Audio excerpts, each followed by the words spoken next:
Türkan Suna Story'den merhabalar. Faydalarını duyduğunuzda her gün içmek isteyeceğiniz mükemmel bir çay arkadaşlar. Size 9 şaşırtıcı faydasını söylediğimde bunu her gün içmek isteyeceksiniz.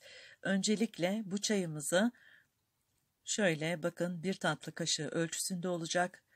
Bardağımıza koyuyoruz ve üzerine sıcak su ekleyip bunu bir 5-6 dakika kadar demlendiriyoruz. Sonrasında süzüp bu şekilde bunu tüketebilirsiniz. Gelelim faydalarına. Rezene çayı bağışıklık sistemini güçlendiriyor.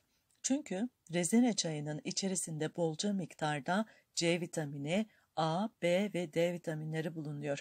Kalsiyum, demir, magnezyum, fosfor gibi mineraller bakımından da zengin olan bu çay, tüm bu faydalı maddelerden aldığı güç ve antioksidan etkisiyle bağışıklık sisteminin güçlenmesini sağlıyor.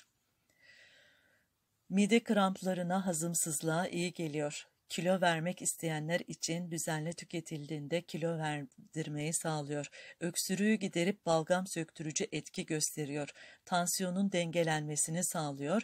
Doğal bir ağrı kesici etki gösteriyor. Sivilce ve cilt lekelerini gideriyor. Stres ve strese bağlı uykusuzluk problemlerine karşı müthiş bir etki sağlıyor. Kabızlığa oldukça iyi geliyor arkadaşlar. Bir de regl sancılarını azaltıyor. Kadınların büyük bir kısmının yaşadığı regl sancıları rahmin kasılmasından kaynaklanır. Yoğun ağrıya sebep olan bu durumun hafifletilmesi için rezene çayı içildiğinde vücut kaslarının gevşemesine yardımcı olarak adet dönemlerinin daha kolay atlatılmasına yardımcı oluyor. Evet, benim anlatacaklarım bugünlük bu kadar. Herhangi bir hassasiyetiniz varsa rezeneye karşı kullanmayınız. Hamileler, kronik rahatsızlıkları olanlar lütfen kullanmasınlar. Kendinize iyi bakın. Türkan Suna Story'den saygılar. Hoşça kalın.